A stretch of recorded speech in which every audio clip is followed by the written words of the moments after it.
Hello and welcome to Politics War Room with James Carville, and I'm Al Hunt. Thanks for joining us. This week we're going to be joined by former U.S. Ambassador to Russia, Michael McFaul, and by NPR's media correspondent, David Folkenflik.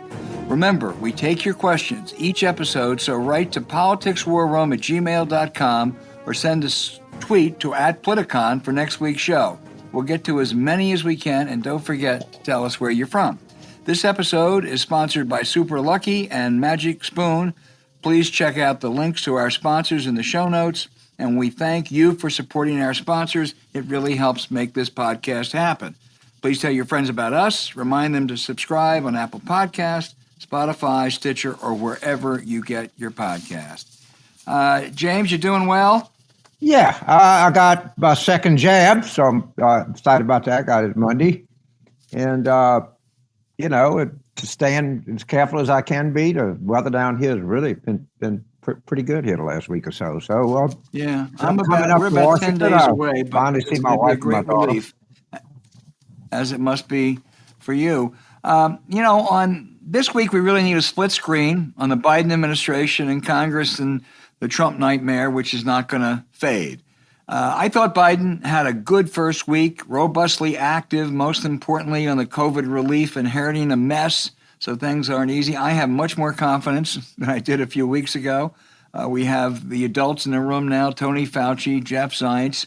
But I think that the president is probably a little bit too optimistic. I don't think this is going to disappear by the spring. I hope it does, or I don't think we're going to be back to normal by the spring, I guess is what he's saying. My dream of going to Nationals Park in April, I think, is going to be delayed, but we're going to get there. As I say, we have the adults in charge. That makes me feel good. Meanwhile, Senate Republicans still are intimidated by Trumpland. 45, including Mitch McConnell, voted that impeachment is really not constitutional if someone's out of office. That flies in the face, James, as you know, of most constitutional experts in logic. If an outgoing president commits an act of treason, which doesn't fall under the criminal code in the final months, that means he can't be impeached? It's a cop-out. It's a cowardly cop-out. And now Republicans like Susan Collins and Democrats like Tim Kaine, who I usually agree with and respect a great deal, are floating this idea of censuring him.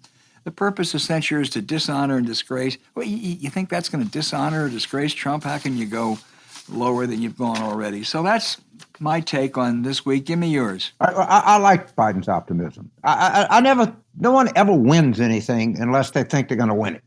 All right. And I think he knows his team. I like a leader that sets up and says, we're going to get this done by here. And I think it puts a marker down. I was very impressed by his optimistic timetable.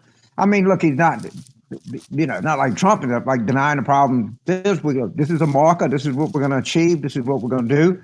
And everybody clearly knows what's expected of them. So I'll take a little bit of a different view there. I actually very much like the fact that he was willing to put an aspirational number out there and put his name behind it. Whether they can do it or not, I don't know. I suspect they can.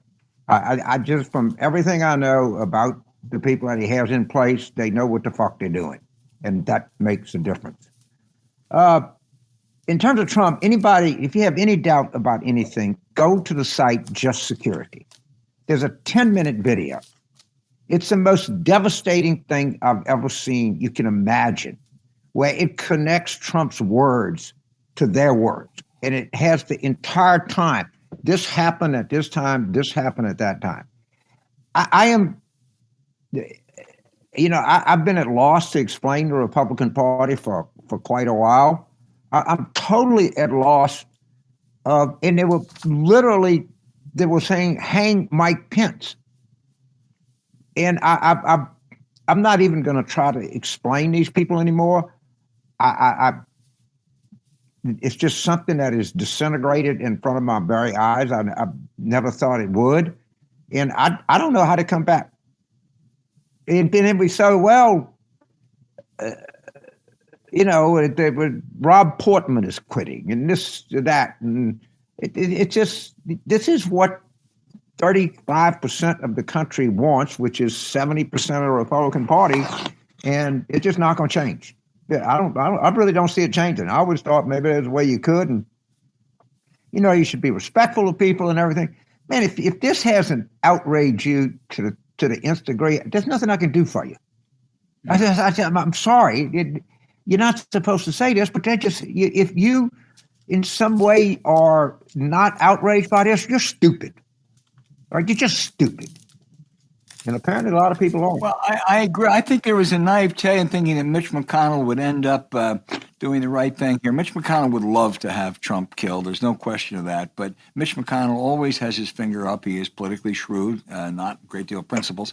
And when he saw the way that wind was blowing in the Republican Party, not the country, I knew he'd cave. I never thought they'd get to, whatever it was, 10 or 15 members. And I hope they stew in it. I don't know. Based on the past, we're never sure of that. Wow.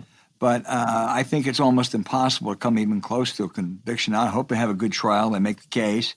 But when 45 Republican senators say, "Hey, this is unconstitutional what we're doing," it's hard for any of them to turn around and then vote to convict him. I actually thought. So I think that's where we are. I thought the Ukraine thing was stone cold guilty. I mean, what was there to even debate? Look, whatever happens, and now they're going to take out Liz Cheney. Well, our viewers need to know the story of Admiral Yamamoto. Was the Japanese admiral, was studied in the United States, was the most talented one. We had to take him out, right? Well, she's Yamamoto. She is the reason she kicked our ass in 2020 in the House. She's the one that went out and recruited all these people and basically raised the money for them. Not all of them, but most of them. All these Republican women coming in, and they're going to take her out themselves. I mean, they're going to let Nagumo or somebody run their outfit. I mean, this is how stupid they are. I mean, they're really stupid people. Well, it is, and if you look on the other side of the Capitol, the Portman retirement, I think Portman put his spine, his principles in a blind trust. He's always been a Bush, moderate conservative, very smart Republican. He's just made I think he's been cowed the last 4 years, and I think he probably left because he was embarrassed. There's no sense of self-esteem, but that does open up a seat, and that does make 2022 even more interesting. There are now going to be at least 3 or 4 prime candidates for Democrats to win, not only Ohio, which is, it depends on who runs. Could be tough, but it's doable. But North Carolina, Pennsylvania, Wisconsin, Iowa, Grassley can't run again. He's 87 years old. And the Democrats may have 1 or 2, like Georgia. I'm not sure what Pat Leahy will do. But, that suddenly, who knows what happens in the next 18 months, James. But, there's talk now of maybe a couple more Republican retirees. Look, it is assumed, and if you say that the in-party does traditionally poorly, very poorly, in the first off-year election, that is true, although it wasn't the case in 2002. It wasn't the first off-year election, but it wasn't the case in 1998 either. It certainly was the case in 2006 and 10 and 14. I think we live in a different world, but the Senate map and the House recruiting is going to be critical. And I just think in terms of the House, that all of their problems with Liz Cheney is really going to hurt them, because after her, it's more or less a pack of buffoons. And, everybody everybody looks back nostalgically like they're principal Bush Republicans. I mean, maybe I have a different view from the period 2001 to the start of 2009. Bob Portman was all part of that, putting all that anti-gay stuff on the ballot in Ohio so Bush could carry it. Don't even get me started on the Iraq War or Hurricane Katrina or the leverage that they allowed, of the inaction in the financial crisis. I mean, God, don't let me go on and on, but I'm not that impressed with principled Bush Republicans, not at all. It's important that the Democrats really focus on getting good candidates and they target the right places in the House, because they're going to lose a net probably of 4 or 5 seats with redistricting. I mean, at least. That may be minimal. It depends on how badly some state legislatures can gerrymander. and whether they can win legal tests. But they've really got to, I mean, there's no question that this last November was a real disappointment in House elections for Democrats. And they have to start now, and they have to get the right sort of candidates because I think the Republicans, I agree with you. I think they're engaged in self-destruction. And if they unseat Liz Cheney, it's even worse than supposed. But a lot of onus on the Democrats too to respond wisely. They need to respond wisely, and we got to get really like we did in 2018, and really, recruit top tier, get other Democratic candidates to recruit really good people, bring everybody into the recruitment game, and for God's sakes, I don't want to listen to these people the party's doing great. They win a seat with a plus 32 Democratic performance, and they think they've done something. When you do something, you win a seat that has a plus 3.4, Cook or PVI. I just don't want to hear from these people. All they do is just they do nothing but run their mouth. They can't win a race at anything other than an overwhelmingly Democratic district. They were I agree. Drag on this party. Turning back to the Biden first week, James, I agree. Optimism is always a good thing, and I'm not belittling Biden in any way for that. But I also think that we have some tough times ahead. This new virulent strain could make matters worse temporarily. I have no doubt that we have the best people involved in it now. But we're going to have a tough couple months, and I don't like that. I wish it weren't the case. I'm just going stir crazy in isolation, largely isolation. But I think I hope we can open schools soon, but I don't think we're going to open most schools for a couple months. And I think that the good news is that we have, as I said earlier, and I'll say it for the third time, adults are in the room now. That's important. Look. They're already working. Look, one of the things that people are going to have to live with, and, we're old, so it's not, but your grandchildren, even your children will live with it, it's got to get vaccinated every year. If everybody wore an N95 mask, which they can make, it costs like $1, all right, you would end this thing in 3 weeks. You just end it. I mean, if you did certain things, and I think we got good people. I'll actually, is it going to be like we all be going to baseball games in, April 1st? I don't know, but I bet you we'll be doing it May 15th. I bet you they're going to crank these vaccines out. I think that logistically these people know what they're doing.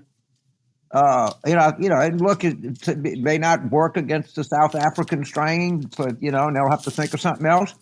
But everybody that I know and respect, I shouldn't say everybody, all people I know and respect think that the economy is on stage because of high savings rates and another thing. It's set to roaring comeback. And I think these public health guys and logistical guys that are in there, I think they're going to kick ass. I really do. I think them. You're right. They're terrific. They would be immeasurably aided if 10 or 12 Republicans would cross over and pass that COVID relief bill quickly rather than wait and do it in early March with just Democratic votes. It does funnel out a bunch of money really quickly for healthcare workers, for schools, for a bunch of things that would expedite the recovery from this. But I'm got to tell you, I'm not very optimistic they're going to do it. I mean, maybe they could pick one. I just don't care about it. I don't have any principal Republicans. There's no such thing. I mean, it's really, they're all out or they're getting ready to be kicked out. I mean, this country cannot in any way, shape, or form expect anything out of the Republican Party. It just can't. Well, you had 5 who voted for, basically voted for impeachment yesterday. Yeah, 5. I mean, I agree. There are not many, but I think Liz Cheney was principled. I think Adam Kinzinger was principled, and I think, I think that Mitt Romney's been principled. Not very many. It's a teeny minority, but I don't think it's everybody. Yeah, again, 99.5%. I think if anybody is waiting on the country to be saved by the Republican Party, at 45, didn't. All right, Romney's already been out there. Toomey's not running again. The one that probably had the most courage of the whole lot was Sass. And how did they not know? How did Ben Sass not know that this was going to happen? What has he done that would surprise anybody? That's my question. What was Mitt Romney going there and having dinner with him? And of course, Trump was an idiot. I do give Romney, he's been out there pretty consistently. He was out there on impeachment. So, but okay, Mitt Romney's principled something, whatever. Right?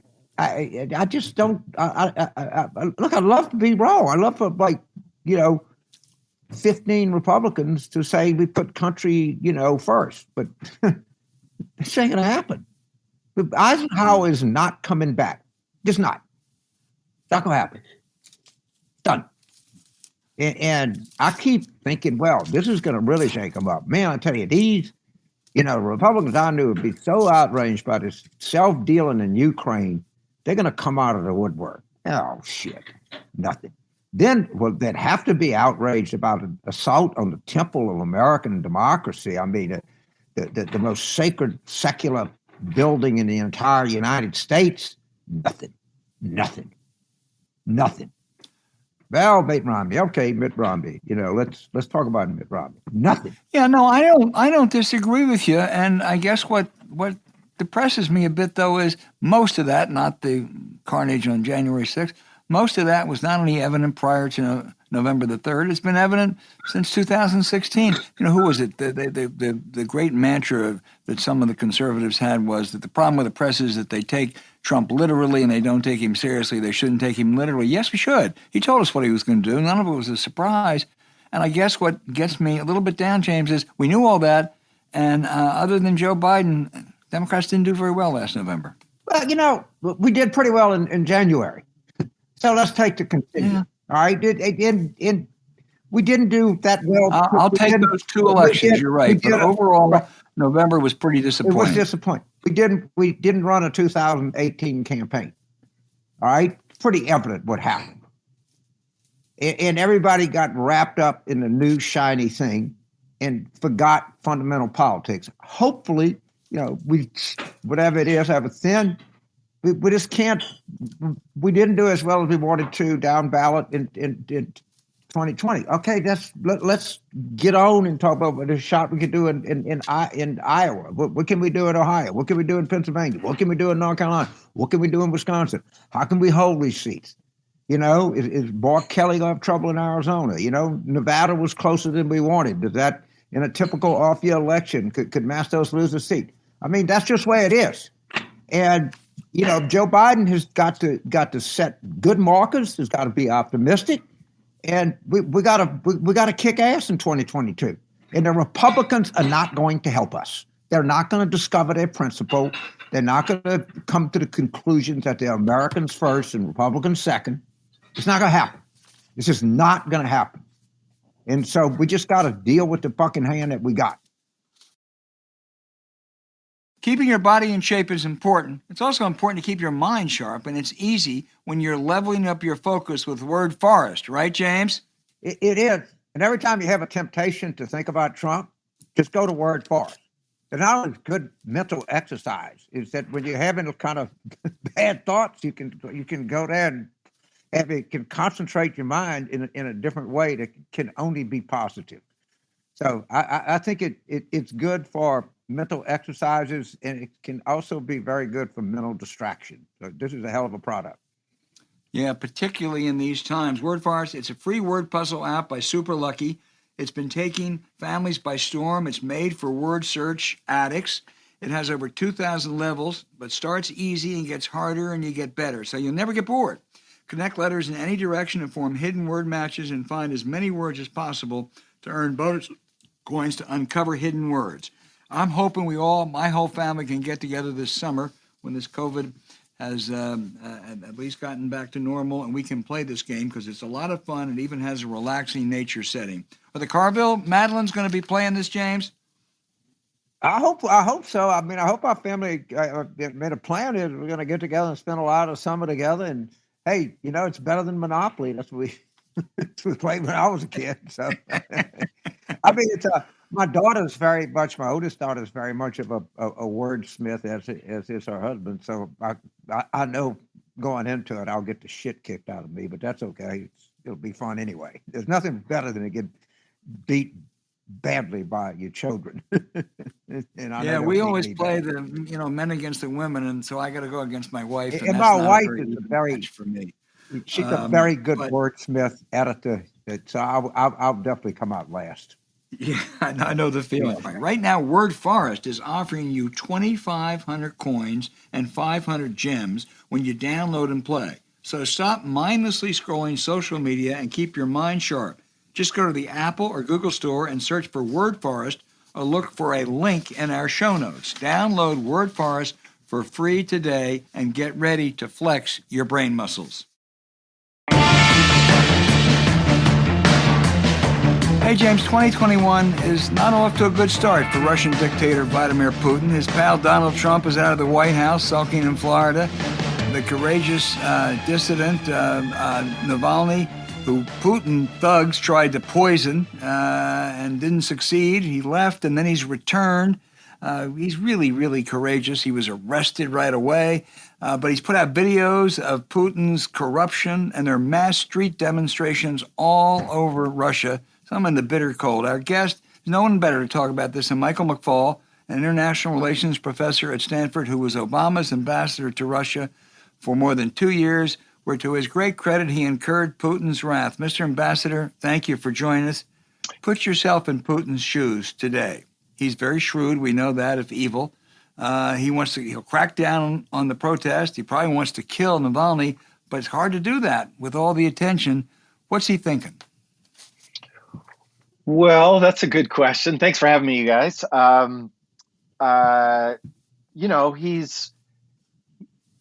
been in power for 20 years. I think that's the first thing we need to start with, right? And no matter how popular a leader, I had the pleasure to serve for 5 years for President Obama, but I'll bet if Obama was in power for 20 years, even people would be getting tired of him, right? So Putin faces this problem that there's real malaise in society. The economy's not really growing.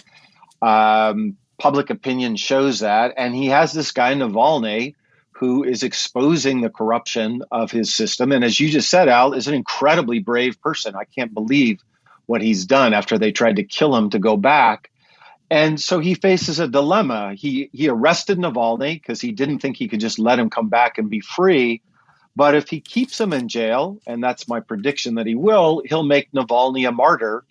And Navalny will eventually become, the Nelson Mandela of the democratic opposition in Russia. And that's not a good scenario for Putin as well. And to add to that, as you rightly pointed out, he's lost his friend in the White House, and he has to deal with a very different president here in the United States. I want to get to Biden in just a moment, but one more question about Navalny. There have been lots of Russian dissidents in the past, and for all their courage, for all the protests, little has changed.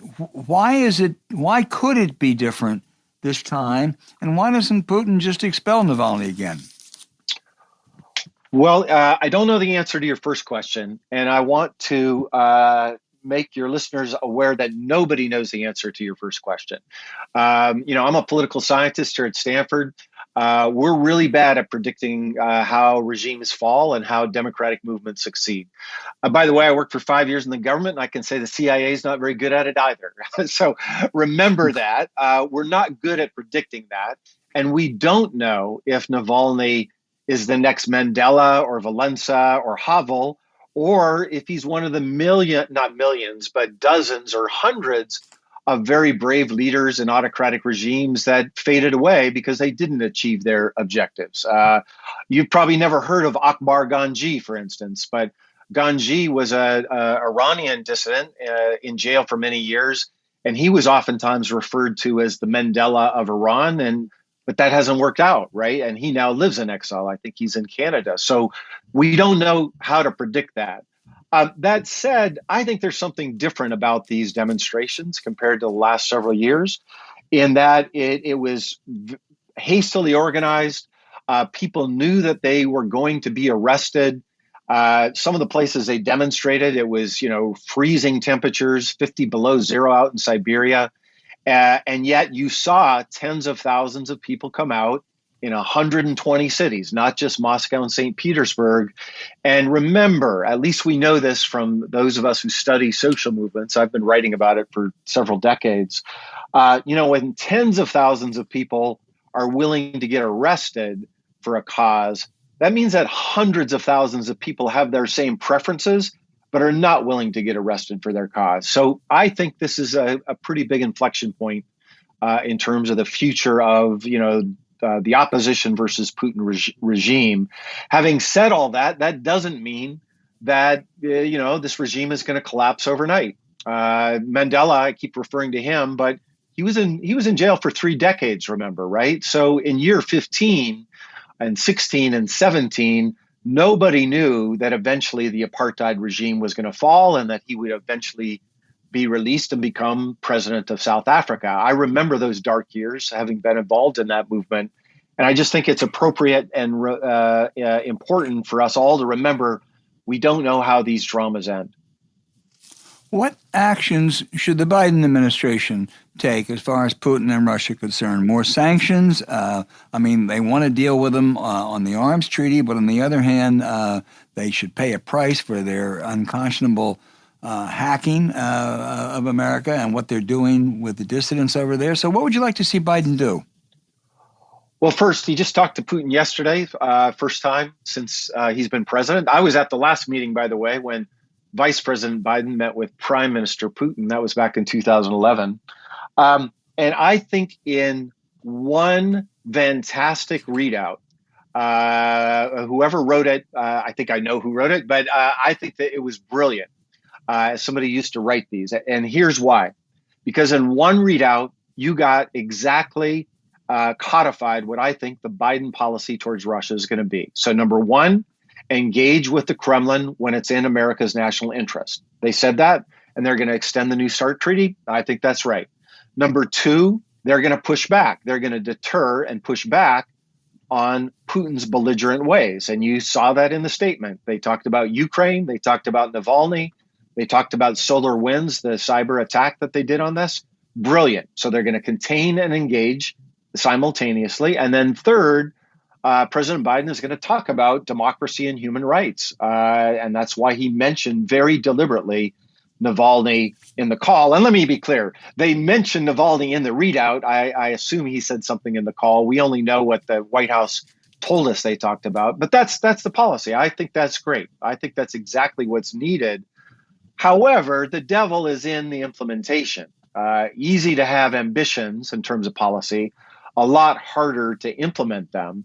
And going forward, how you manage those three things simultaneously, that's going to be difficult. And in particular, I think the rubber hits the road when we find out how far the new Biden team is willing to go with respect to sanctioning those individuals that were responsible for trying to kill Navalny.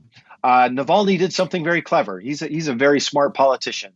Right before he got onto the plane to fly back to Moscow, he had his team list a group of Russian oligarchs, billionaires, who he said, if you really want to punish Putin's regime for their attempt to try to kill me, don't just sanction a bunch of Russian intelligence officers, a bunch of low-level colonels that nobody's ever heard of. You need to sanction these people because these people are the ones that enable the Putin regime, and they're the ones with assets in the West, in the United States. Now, so he put the challenge before the Biden administration. I don't know what they're going to do, but that will be an indicator as to how far they want to go in terms of sanctioning not just the kind of usual suspects, but these people that are closer to Putin. Well, I want to turn this over to James, but first I'm sure Biden will speak directly to him because one of my favorite stories, which Bill Bradley tells, when he went on a Moscow trip with Joe Biden, and they're sitting across from the top Russian officials who were giving them the usual, and Senator Joe Biden then looked at him and said, as we say in America, don't shit a shitter. So I hope he told Putin that yesterday. I didn't know James that Carville, go ahead. So, Ambassador, I want to go back to these protesters because I watched them, and the point you make is they weren't just Moscow State students in Right. Moscow. They seem to be all over the country. And I don't care if you're Russian, 50 degrees below zero is goddamn cold, right? It's just cold. It doesn't matter. But is this movement, is it, because we look at it, are these like a bunch of college kids or elites, or are they welders and dental hygienists out there? Or from where you sit and just looking at it, I keep looking at these pictures and try to bring them up and say, hey, what is this person trying to tell me? And how, I know it's hard to be sitting in Palo Alto, and trying to figure out what's happening in St. Petersburg, but how deep do you think this dissension is, just from where you sit? Yeah, it's a great question. And rather than just giving you my impressions, there are some sociologists in Russia. These are my friends trying to figure out the opposition. And I would say a couple of things that will resonate with you, because I watch you on TV every night talking about these things in America. Putin's electoral base is very similar to Trump's electoral base, in that the more rural you are, the less educated you are, and the less wealthy you are, the more likely you are to support Putin. And conversely, the more urban you are, the more educated you are, and the more wealthy you are, you're more likely to support Navalny. And then there's a generational thing there too. The younger you are, the more likely you are to support Alexei Navalny. That, lots of surveys have been done, and that I think that's pretty clear cut. What Navalny's trying to do, just like any politician, right? He's trying to expand his base. He wants to reach beyond the folks that have been supporting him, and he's doing that by exposing corruption. Right, right before he left to go back to Moscow, his team released this incredible video. I highly recommend your listeners to go watch it. It's called Putin's Palace. You can find it on YouTube. 90 plus million people have already watched it, and you can bet that the vast majority of them are Russians. By the way, it has English subtitles, so you can everybody can follow along. And what you see there is just this incredible palace that allegedly Putin built. It looks like something that the czars would build, and he's trying to say, folks, that's your money. They're stealing from you, and that's why you need to be against this regime.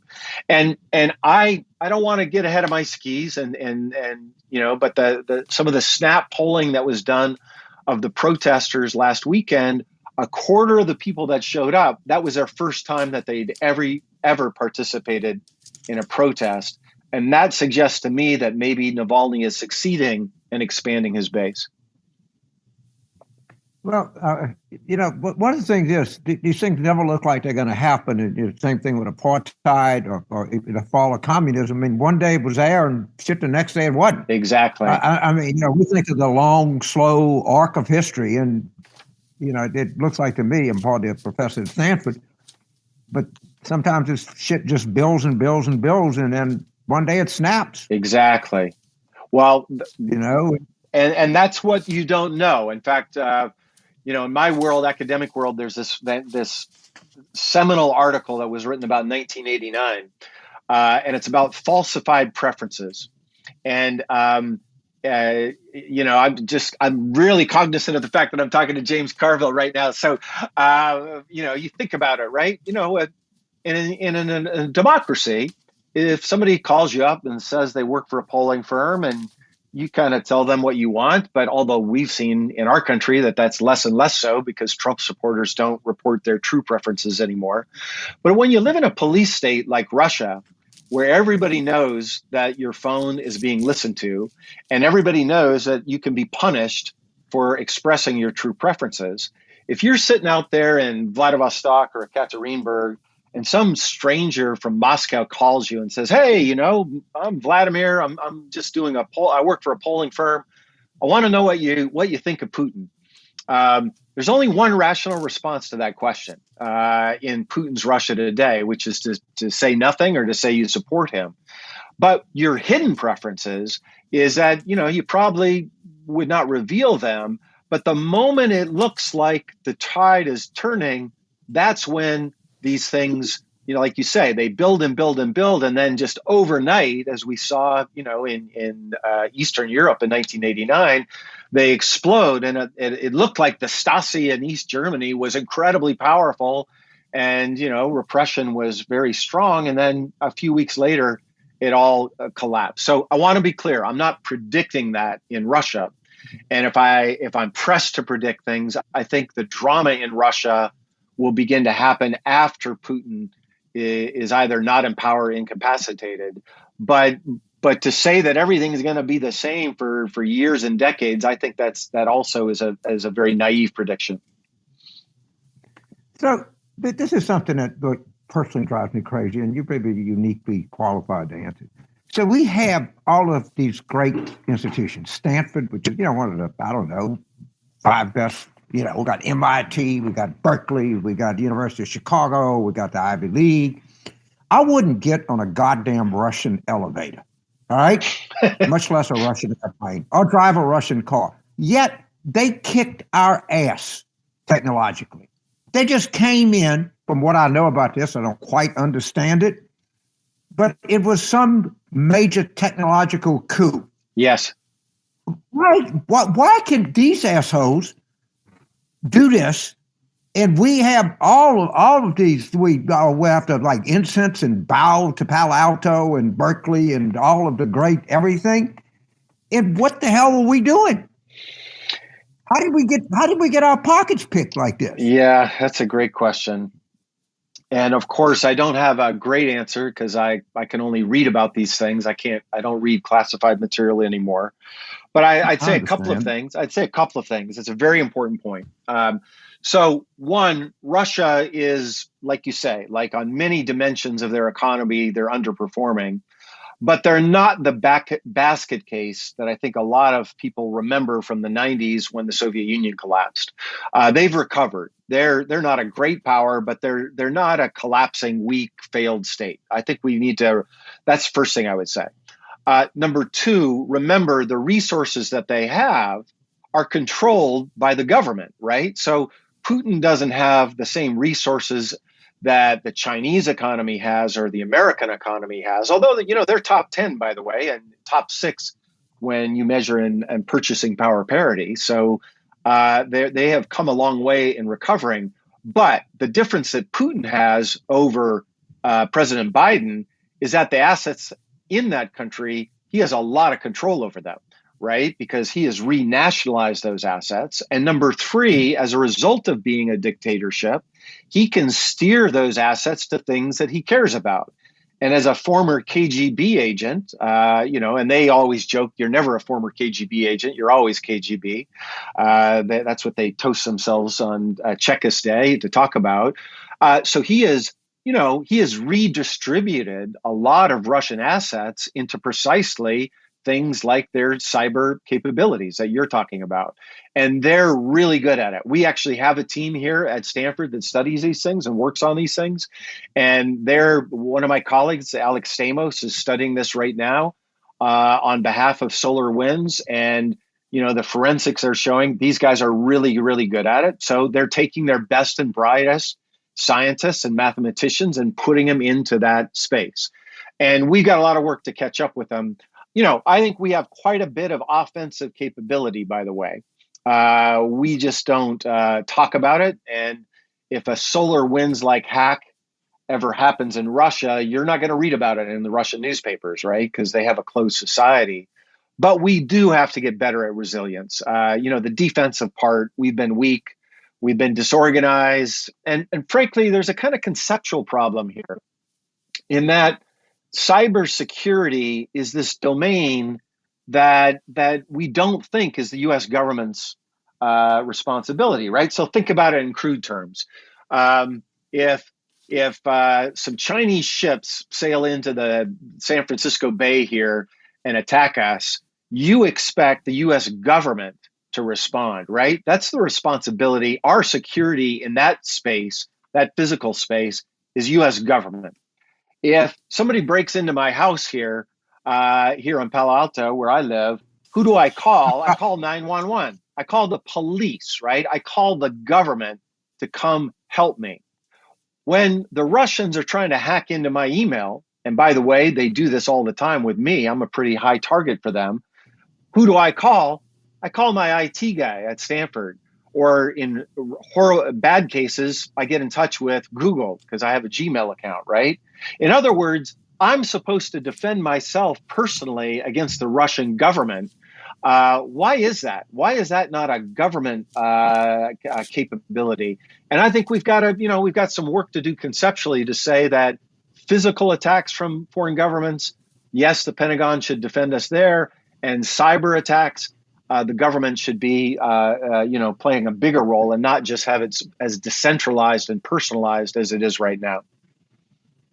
Mr. Ambassador, I am stunned that I know you're right. I guess I knew it, but that they have come so far economically. I remember when John McCain was saying they were a gas station masquerading as a country, and people thought that they were on a downward slide, and they're not China or the U.S., but they are not an impotent power. Right. And I guess that's the reality we have to deal with.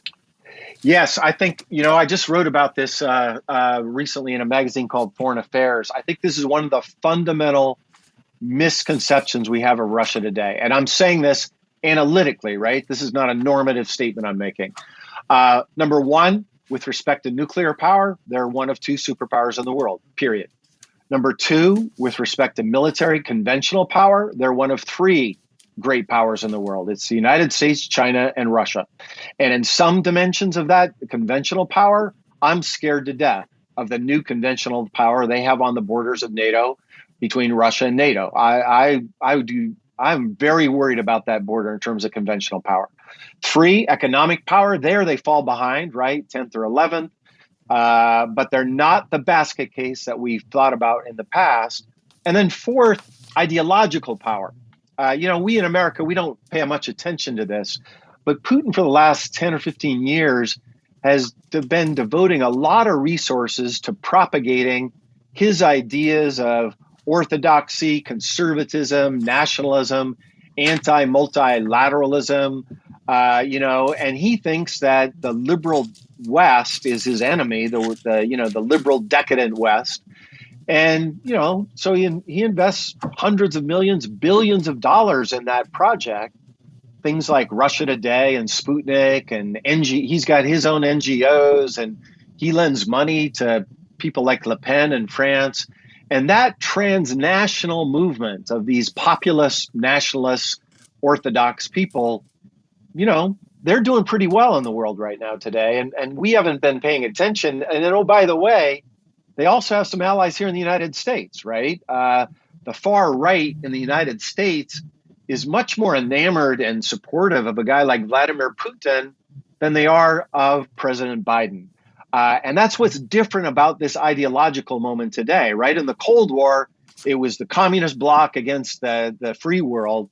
In this new world, this ideological debate happens not between states, but within them. So in Italy, you have Salvini. In France, you have Le Pen.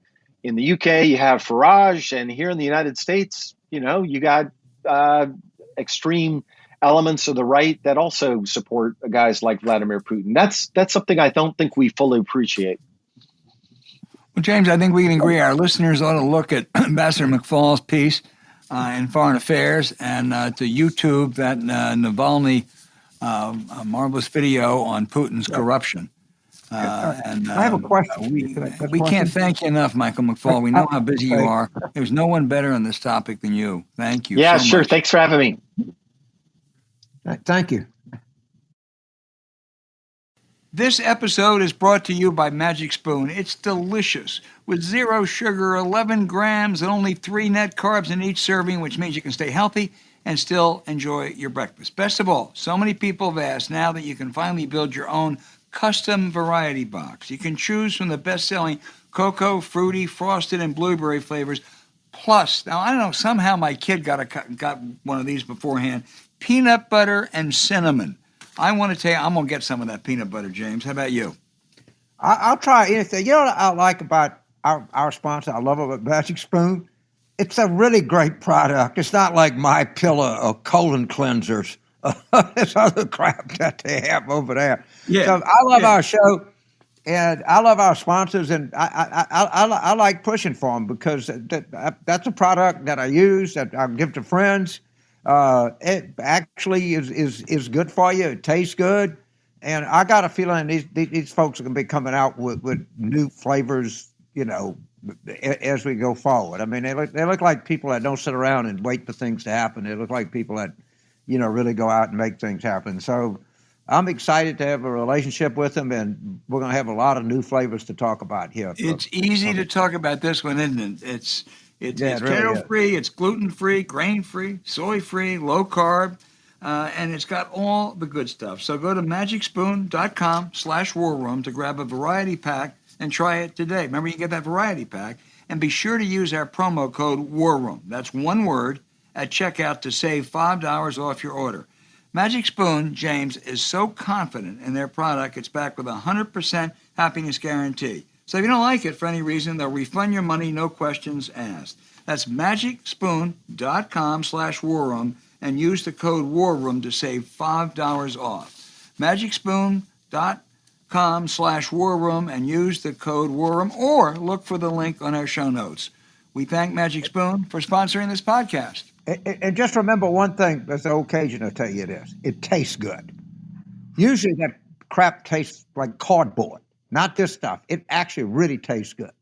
So to me, that's a big, big selling point. It's taste. It delivers.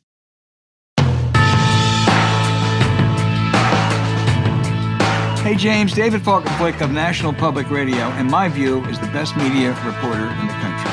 A while ago, he wrote a biography of Rupert Murdoch, which remains one of the best takes on that media mogul. He's closely following the media today, especially cable television, as the Trump White House ends and we begin a new era. David, first of all, welcome and thank you. Fox News has dominated cable for a long time. It flourished under Trump. I saw in an interview the other day on NPR that they're caught in the pincer now. There's a threat from the right. Where do you think Murdoch is going to take him? Is he going to go hard right?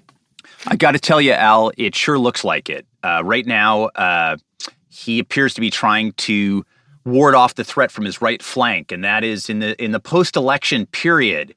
Fox News sure was sympathetic to a whole lot of what proved to be garbage claims about widespread electoral fraud. The idea that people were somehow convening to cheat President Trump and his supporters of Trump's victory. Biden, of course, won significantly and notably.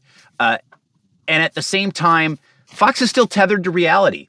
It has not gotten over the fact that it was the first major news organization to call the state of Arizona for Joe Biden well before anybody else, in a way that the Trump administration and conservatives who are supportive of the president really resented. And they still have reporters who've been debunking all these bogus claims of election fraud. So even though all the primetime hosts, or most of them, have been very generous and indulgent or promoting the president's claims and those of his supporters, even though on Fox and Friends and Janine Pirro and Murray Bartiromo and all these shows, they indulge that, they still have enough facts and enough reporting that the core Trump voters resent it. So they're getting this threat from the right, particularly from Newsmax, which has been trying to exploit this opportunity to build its own brand and to get enough viewers to become a profitable cable news enterprise. And at the same time, you've seen a surge of viewers for people on CNN and MSNBC. So it looks like Murdoch's sweeping things to the right. He's swept away what was effectively a news program, center-right program from one of their top anchors, Martha McCallum. She's been exiled to mid-afternoon. And it looks like they may well sweep away some more time late in the evening by putting somebody like Greg Gutfeld, an opinion figure, on at 11 instead of, effectively an anchor in the person of Shannon Bream. Yeah.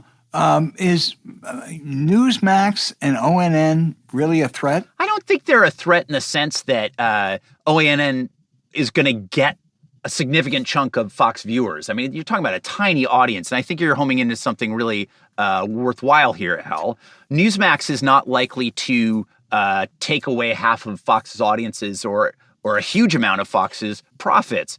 What they are going to do is force Fox to compete with the core Trump supporter, which overlaps rather neatly with the really hyper loyal Fox viewer. And so if they're getting some of their viewers stripped away, and if also some more independent minded viewers are like, look, this stuff is too propagandistic for me, I've got to go to some place I think I can get more credible news, they're going to see an erosion here. And I think it's really one of these moments where Fox has to figure out what it is and what it stands for, and whether the news part of Fox News is going to be at least a defining element.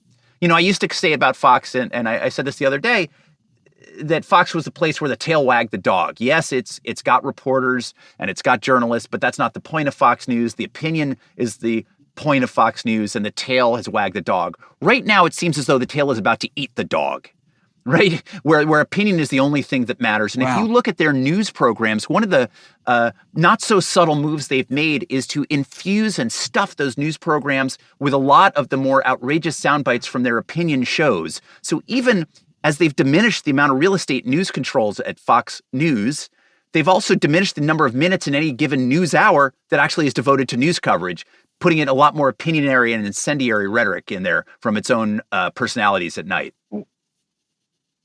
Well, David, I think you got into this in your book, but the secrets, no secret to it, but one thing, Roger Ailes just understood grievance, and he played on grievance, and that's part of the reason they continue to flourish with Trump.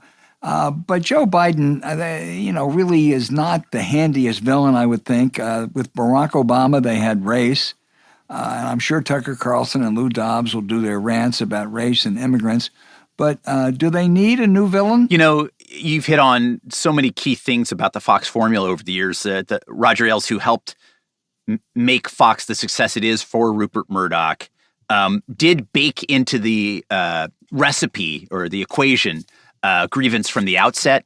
And it was always part of Fox's coverage to select stories to stoke that grievance, often explicitly against the rest of the news media, or about things that were other to their viewers. Well, Barack Obama, as you say, African-American, son of a Kenyan, hardly could be more made to order. What do you do with Joe Biden? This guy from Scranton talks about this. Well, you go after his son, who's certainly a deeply flawed figure. And hey, look, as a journalist, I think it's perfectly valid to examine Hunter Biden's business ties, see if there's anything improper about other Biden family members. But it's got to be based on facts and reporting. I think that you're going to see a lot of focus on auxiliary stories. I think they're going to look really hard at ways in which they can exploit Kamala Harris, first female to hold national office. That is one of the top two jobs on the executive as vice president. She is African-American. She is Asian-American. These are going to be things they go after. I think also they're going to find other lesser stories to focus on. The fact that a transgender health official from the state of Pennsylvania, well-credentialed, was elevated to a top role at Department of Health and Human Services under the Biden administration. Well, they tried to make a meal out of that. They've tried to find stories away from Washington that stoke a sense of grievance or a sense of, well, what about this outrage? And you're seeing this play out on their evening shows, Tucker Carlson you mentioned, but even Bill Hemmer, one of their anchors on the news side, ostensibly, somebody who came from CNN, he's talking about things in tones and expressions of outrage that seem to me to be policy discussions. He presented to one guest the idea that Joe Biden had essentially banned or suspended all drilling for oil and gas on federal lands as though it was an absolute betrayal of the American working class. And while I think you can raise questions about the implication of that policy, it just seemed to me much more in line with what you would have expected to see from a Fox News opinion figure than one of their anchors. Right. James Carville. So David, I actually watch a lot of Fox and Newsmax. Yeah. I don't know why, but I do.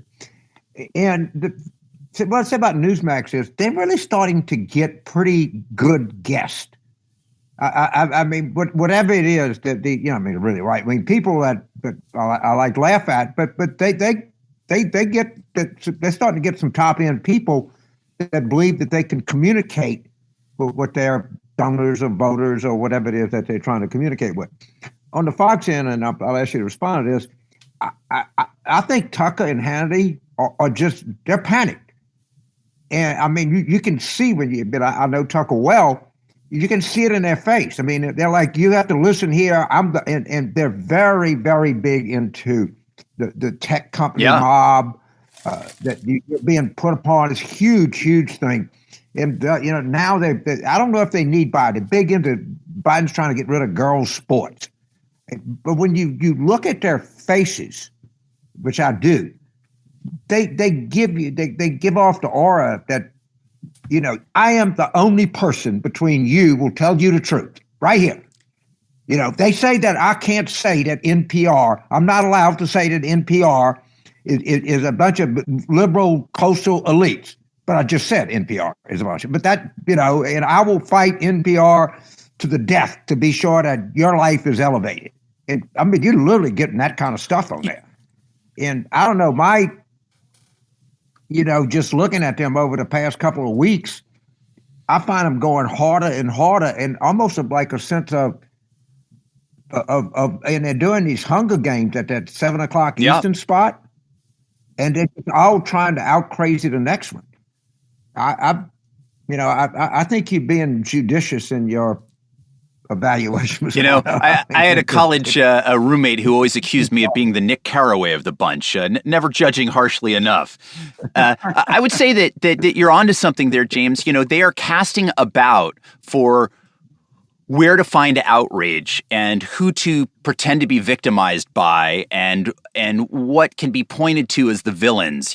Ailes, as Al suggested, always was looking for a villain. I think that you, James, have hit on something really fundamental here, where they're very focused on the idea of cancel culture, the idea that somehow people are being silenced, that people on the left are coming after people on the right, and that's why they're very big on big tech. The idea that tech could take away the platform from the president of the United States, now the former president of the United States, and some of his key allies who have been spreading incredibly incendiary lies about fraud and calling for people to come and, show in force in January 6th that turned into that deadly siege of Congress and all the rest.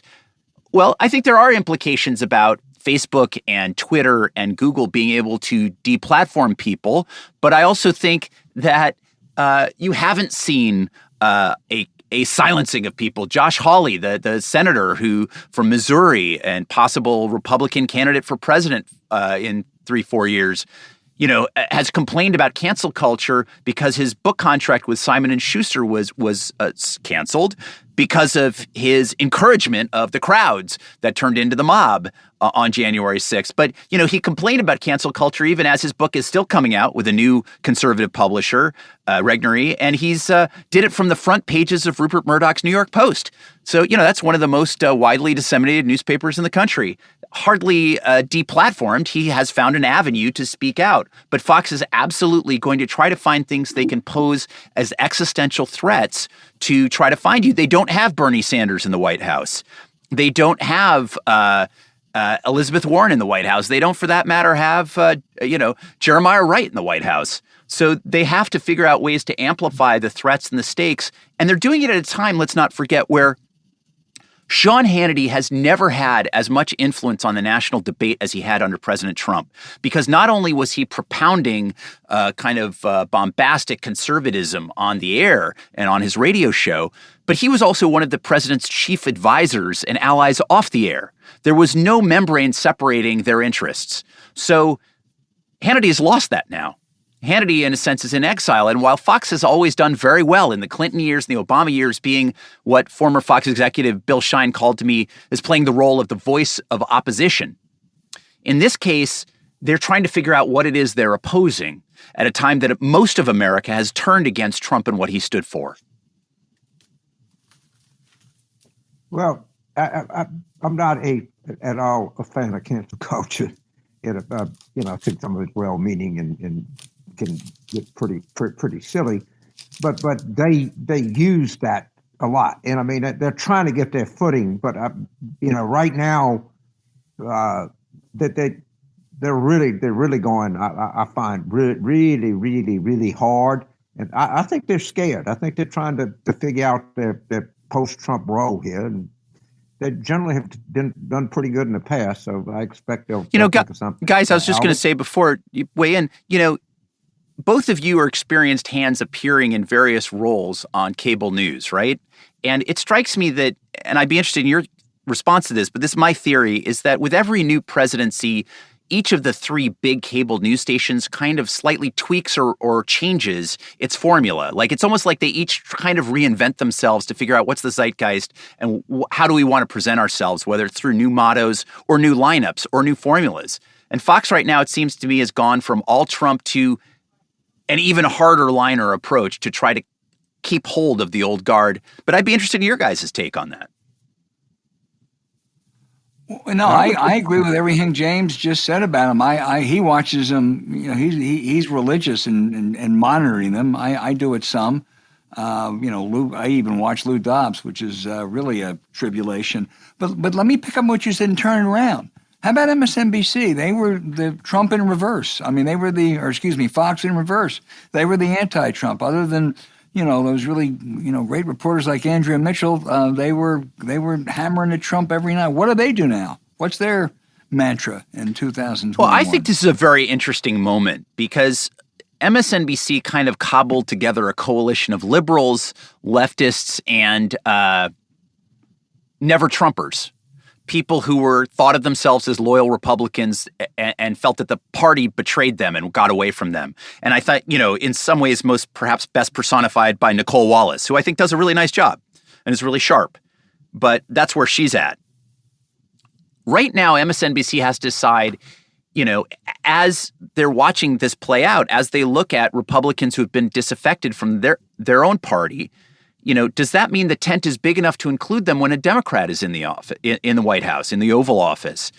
Is that coalition, in a sense, going to hold for MSNBC? And it sounds like kind of a political discussion we're having, but in a sense, that's the way the marketing and the strategizing will work. We don't know yet from the new head of MSNBC, who's just about to take over there, what she's intending, to do.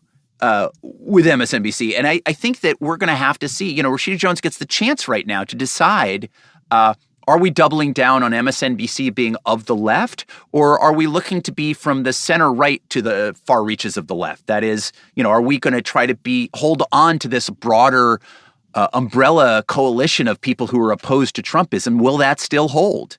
And I don't think we know the answer yet. I mean, I think they're lucky that Joe Biden won, as opposed to somebody more on the more liberal wing of the Democratic Party. He, is sort of considered a centrist Democrat and therefore can appeal to the kind of Republicans who are never Trumpers.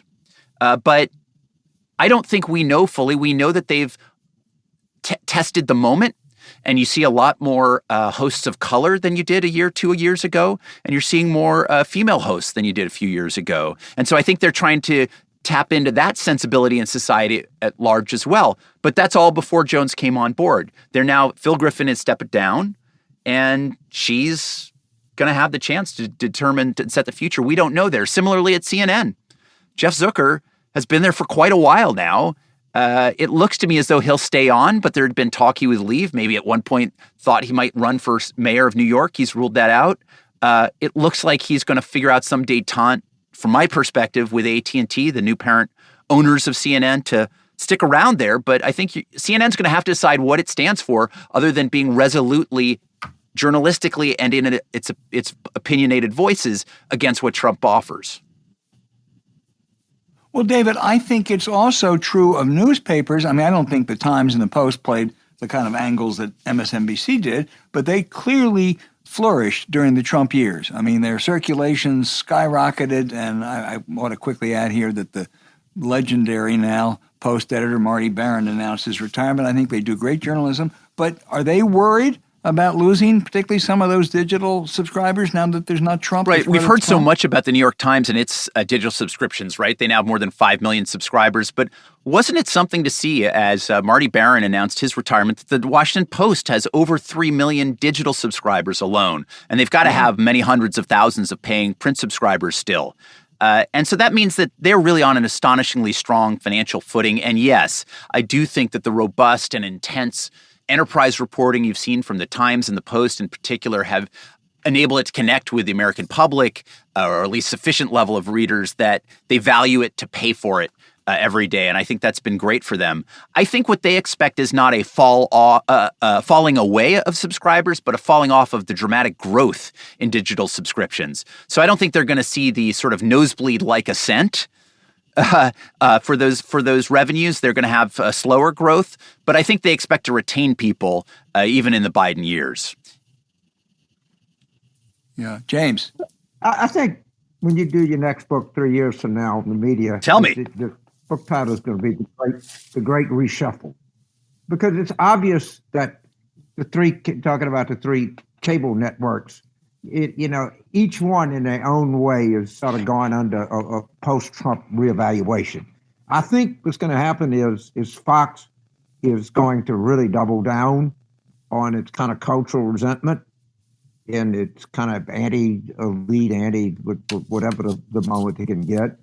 My sense is, and I think it's your sense too, is MSNBC will become, still do news, but it'll become increasingly woke. And CNN, who's actually had a pretty good run. I mean, if you look at what they've done, is I don't know if they're going to be in for great changes. I think they might, of the three, they might be the most static of the networks. But that's just my guess. But we'll all know when you write the Great Reshuffle. I like the title too. I mean, the question I have for CNN is: you think about Chris Cuomo and you think about Don Lemon, who have really had pretty impressive ratings in many ways, but they've had Trump to inveigh against, right? And they could do it in what they would argue is, and their critics would argue is not, but they would do it in a way that they would argue is non-ideological, because Trump, trampled so many norms. He seemed to violate so many laws in certain ways, certainly violate his responsibilities as president. The question of the pandemic. I mean, there are plenty of things to knock him with hard. That juices the adrenaline for viewers. It gets them to come back after the commercial break and stick around. It gets them to tune in night after night. There's been a soap opera and a drama that the Biden people are working feverishly to de-escalate, right? And to offer a sense of this isn't it, no drama Obama part 2 in terms of the tone and the tenor, even if that's not the way Biden always himself carried himself. That's what they want for this administration. That's what they're signaling. And so I think CNN, in the absence of intensity of news, CNN's going to have to figure it out. Right now, we have a pandemic. Right now, we have intense financial strain on the country, a recession, real hardship for a lot of Americans. We've got a time of great tumult in Washington just in terms of policy and politics. So I think they'll do fine for the coming months. But let's say things get a little calmer. I don't know what it is CNN's going to be offering, except the notion that if things break, they're going to be right there for you. Yeah, I agree. That's their big advantage, is that they spend a lot of money on infrastructure. Yeah. So it's a big story, the plane crash, they get the best, plane consultant on to explain it to you. I think Sanjay Gupta. I was going to say, you're right. They've done a really good job on the COVID. Yeah, I think that political stuff is Paul and Axe and people like that are good, but I don't think they're very deep. I don't know if they really care that much about having in-depth political stuff, but I don't think they're particularly good there. But on a lot of other stuff, they're really good. If there's a big event, it's kind of weird. You go to them first, and that was not always the case. Yeah, I can't imagine a Don Lemon or a Chris Cuomo show without Trump, David. I don't know what they're going to do. Well, I think these are the moments where they have to think hard, and they have to think hard both journalistically, but really they're thinking about this in terms of programming. They're thinking about this in terms of tone are we trying to capture? What audience do we think will get loyal here? How are we going to do this and fit within our brand of CNN? Before Trump, Zucker had some success really getting these kind of non-news shows like the Anthony Bourdain shows, the adventure shows and travel shows that actually, some of which were quite brilliant, and in ways in which it was more news magazine-y and more lifestyle, but in a way that was often, not always, but often thoughtful. And then Trump came and the news was too vital. Like this was a reasonable time at which to devote yourself fully to what's happening to news, even if CNN did a lot of things right, even if you can point to some things they really got wrong and sometimes they got very overheated. I think the real question is, as we're talking about the tenor of their prime time, how do you do that in the age of calm, in the age of at least a projected competence? Let's hold Biden accountable. Let's do that. But it's hard to talk about him around the clock. Yeah. Boy, I'll tell you, James, we're not going to have to wait for that next book of David Folkenflik's. We can follow him every week because he's on top of this, as we have just seen.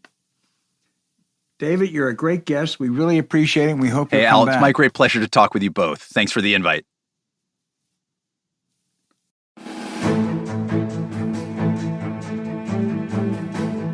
Let's go to our listeners, because those questions that we get every week are so good. They really take us, I think, sometimes even to a new level. So you ready for some good ones? I'm ready to roll here, man. My favorite part.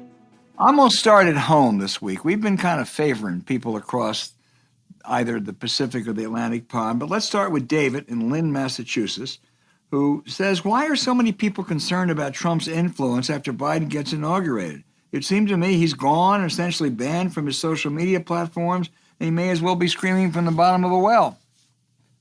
You know, David, he has, he has been cut off at the pass a lot of places, but you saw his influence when 45 Republican senators said that they couldn't, that this was unconstitutional. I mean, the people back home, that, at least 70% of the rank and file are fanatical about this guy. And, your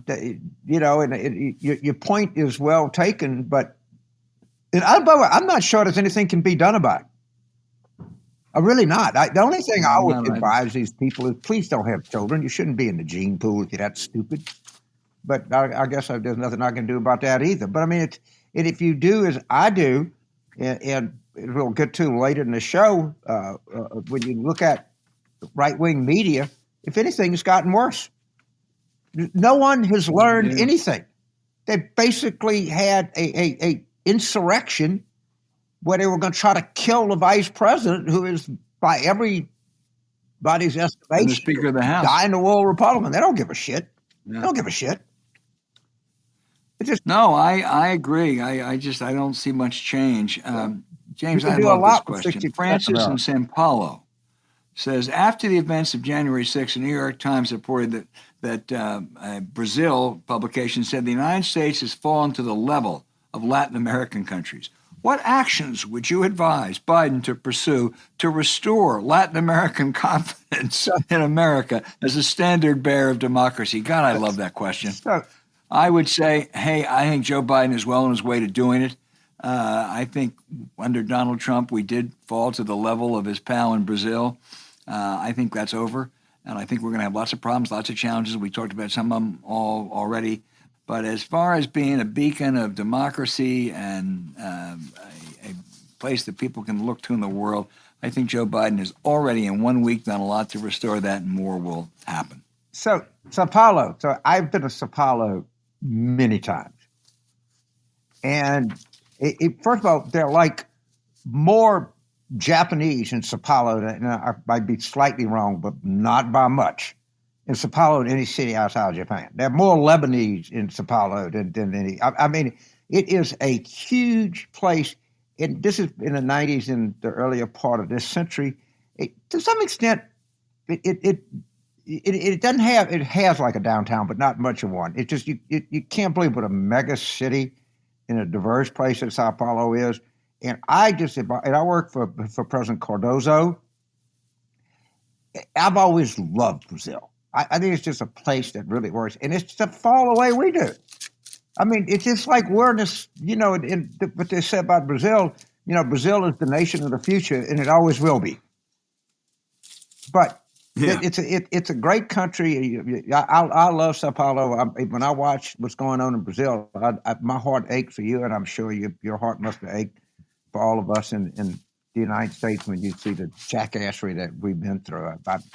Look, well, good, and we're going to make Francis proud. James, you will love. We're going to stay abroad, Sydney, Australia. You're going to like this one. Stuart asked really the reverse of that. He said, "Do Americans really truly understand the relief that all of us outside the United States feel now that Trump is gone? And is there appreciation for the deep-seated stress of the Trump years that have been outside the United States?" As an aside, let me say, I'm sure there was a lot of stress. Let me tell you, there was more than a little bit inside. And then his second question is directed right to you. It's a tough one, but was Bill Clinton the best ever? Well, I would say this: if you judge the metrics of the United States on January the 20th, 1993, and January the 20th, 2001, kind of hard to argue otherwise. All right, you can argue causation or correlation, or they had this, they didn't have this. It was this. It was widely believed, reported, and said on multiple occasions. I'd be glad to show this. That in the beginning of 2001, the United States, militarily, culturally, and economically, was the most ascendant nation since ancient Rome. That's a fact. So the anti-Clinton people can figure out, well, it was really more about what Reagan did in 1984. It was really more about the end of World War II. It was really more about this.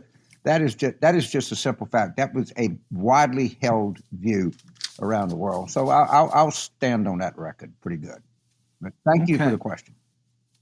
Pablo and,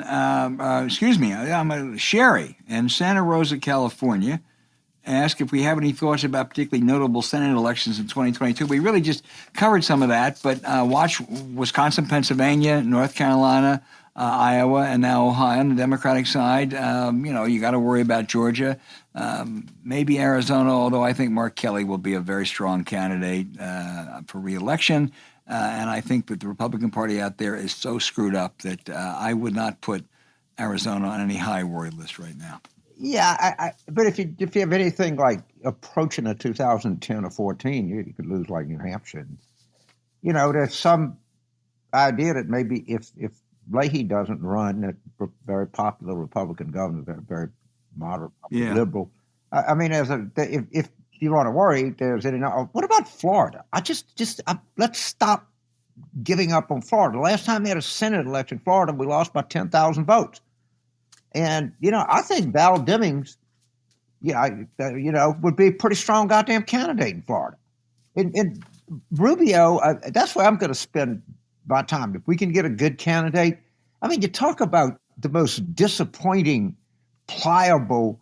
I mean, Lindsey Graham is a joke, all right? Forget him. Rubio is every bit as odious as Lindsey Graham.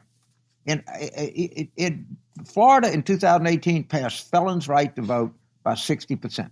Florida in 2020 passed a $15 minimum wage by 60%. All right?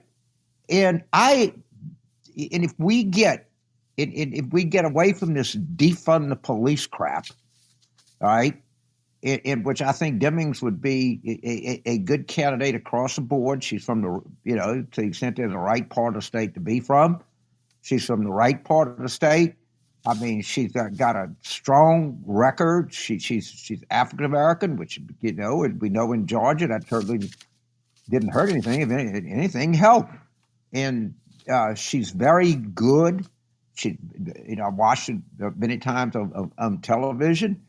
And if we just don't do something stupid, like get in, with Jeff Green running in the gubernatorial primary, which had Andrew win and knocked out Gwen Graham or Phil Levine, the Florida Democrats just approached this thing with some determination and vision. I think we can go after it. And I would encourage anyone named Trump to get in the water, get in the Republican primary down there. That'll make it even more interesting. Lisa in Pismo Beach, California, asked James, will we ever know the full extent of Trump's involvement with Russia? There is a book out right now by Craig Younger, if I got it right. And he has names. We should have him on the show at some point. He's got names of like KGB agents. And I don't know if we'll ever know. And what is unfortunate is that I'm afraid people have stopped looking. We got Ambassador McFaul on later, and I'm like Nancy Pelosi. Is there any other explanation for this? Because I don't see any other explanation. Maybe, I know that the dog didn't bark, right? That much I know. So maybe the dog had laryngitis. I don't know. I doubt it. I think I'm just looking today, and this book is getting some some lift out there. It really is. So, of course, it's maybe he's not credentialed enough that people will pay attention, or maybe there's something wrong with it. But I think this book needs to be digested, and it needs to be parsed and gone through. But, maybe the guy that he's got who is the KGB guy is not what he's cranked up to be. But I think it's deserving of a good, hard, close look. Well, okay, good. Maybe we'll have him on. Yeah. Final question. We have Tom in New York City, who wants to know about Mitch McConnell and wants to know what's Mitch McConnell's agenda over the next few months. Can he and Schumer work together? Mitch McConnell's survival, as it always is power and money survival. He will only work if it's in his interest. That's every politician pursues his self-interest, but there were leaders from George Mitchell to Howard Baker to Bob Dole who were willing to put the country first if necessary. He won't. And I'm not very optimistic about much that could occur in the Senate. They said today, James, they're going to filibuster the Homeland Security Secretary. I mean, of all times, you don't want to have a filibuster of a top office. It's Homeland Security. No, it's just going through the motions. It only takes a majority vote. They'll confirm the person whenever Schumer wants to bring it up. But I think that tells you what Mitch McConnell's up to. In some ways, Mitch McConnell is almost a perfect creature. I mean, you have people that are just driven by power and ambition, but every now and then they got some side of them, and you go, well, they're kind of human side, right? Mitch McConnell is a man that is literally devoid of humanity. It doesn't even cross his mind. He thinks that's silliness, emotion, sense of responsibility, duty. He wouldn't know what you were talking about. He's like a perfectly designed, I don't know what he was, how he was raised or anything like that, but he's just this perfect power machine that thinks that any conversation outside of his own power why are you bringing this up? It's just a giant waste of time.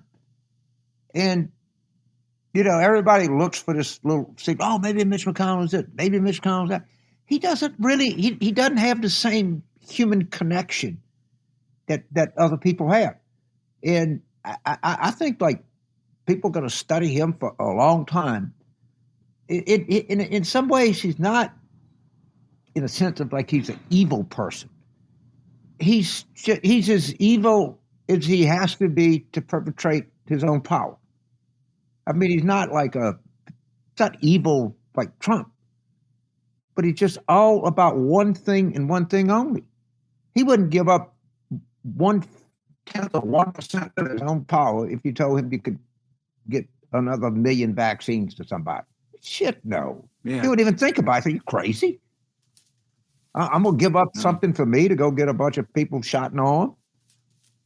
I mean, look what he did in the Supreme Court. Just did it right in front of your face. Just told the whole country, go fuck yourself. Well, until he can't get away with it, he's going to keep doing it. I couldn't agree more. James, let's move to our new segment, new of the last 3 or 4 weeks, which is the outrages of the week. Why don't you start this week? As you know, last week I was very critical of the New York Times in 1924, but we are sure that they're better. Michael Shear's question. Understand, this question was asked, and Joe Biden had been in office for 24 hours. All right? This is the question. This is where the New York Times CA 2021 is. Listen to this bloviator. So I want to push you a little bit more on that question. Like if there's this call for unity that the president made in his speech yesterday, but there has so far been almost no fig leaf even to the Republican Party. You don't have a Republican cabinet member like President Obama and I think President Clinton had. The executive orders that he's come out the gate have been largely designed at erasing as much of the Trump legacy as you can with executive orders, much of which the Republican Party likes and agrees with. You've put forth an immigration bill that has a path to citizenship but doesn't do much of a nod towards the border security. And you've got a $1.9 trillion COVID relief bill that has, as folks have said, already drawn all sorts of criticism. Where is the actual action behind this idea of bipartisanship And when are we going to see one of those, sort of substantial outreaches that says this is something that, the Republicans want to do too? All right. So, all right. He's a big Harvard guy. Of course, Jen Psky's a state school girl, kicked his ass. But this is where we're going to start. I like Broder. The country is in the depth of the crisis. The guy is not in office for 24 hours. And they say, well, you haven't really. You're doing immigration, and the Republicans are like that. And you've had these executive orders, and, maybe you ought to bring Mitch McConnell in and sit down and see what you can do. If this is the crap, if this is how the New York Times is going to start this, I don't know how it's going to end. But I think people have got to call this stuff out, this both-siderism. There's good people on both sides. I think this shit, as Barney Fife would say, nip it in the bud. I'm sure they got much better since 1924. James, this is one of those areas we disagree. I know your animosity towards the New York Times. I want to tell you, I think any question within certain bounds, other than extreme questions, are perfectly legitimate. Ask a question. People are on a public payroll. They can be asked a question. Do I think that was one of Michael Scher's best questions? Obviously not. It wasn't a very good one. He's a good reporter. But I'm not going to get upset about people asking questions. That's what they're supposed to do. That's what we didn't get any answers to in the last 4 years. And I will say this, I have been watching White House press briefings for 50 years, and I've never seen anyone who handles questions better than Jen Psaki. So don't worry about Jen Psaki. She'll do just fine. I'm not worried about her. I'm worried about the people not learning shit from history, just like this guy never did. Jen Psaki is my outrage, James. You know what I'm going to do? I'm going to offer a jump ball and see what our listeners think. I'm going to give you three possible outrages, three possible, let's call them duplicities of the month, if you will. One would be Kevin McCarthy, the House Republican leader, who first said that he thought that Trump was not responsible for January the 6th, even though he was. He then said that, yeah, he was, and he did incite. And then he came back and said, no, on third thought, I guess he didn't. We're all responsible. So are you responsible, as Kevin McCarthy said? The second would be Lindsey Graham, who said the Democrats are trying to divide the country while Donald Trump is trying to unify it. Poor little Lindsey is saying, why are we picking on Donald Trump? So he's the second candidate. But our third candidate would be Fox News, and it would be Tucker Carlson, Lou Dobbs, who are just shocked by the media bias in favor of Joe Biden and against Donald Trump. Imagine the media bias. So take your pick. Send letters in as to which you think is the greater outrage of those three. Hey, thanks for listening to Politics War Room with James Carville, and I'm Al Hunt. Don't forget to send your questions for us by email to politicswarroom@gmail.com or tweet them for next week's show @Politicon. We love those questions. Remember to check out the links to our sponsors in the show notes. We deeply thank you for supporting them. It's what makes this podcast happen. To keep up with us every week, subscribe to Politics War Room on Apple Podcasts, Spotify, Stitcher, or wherever you listen. Please rate the show with a 5-star review. We'll be back next week with another show in week 2 of the Biden administration as we continue our war room planning for 2021.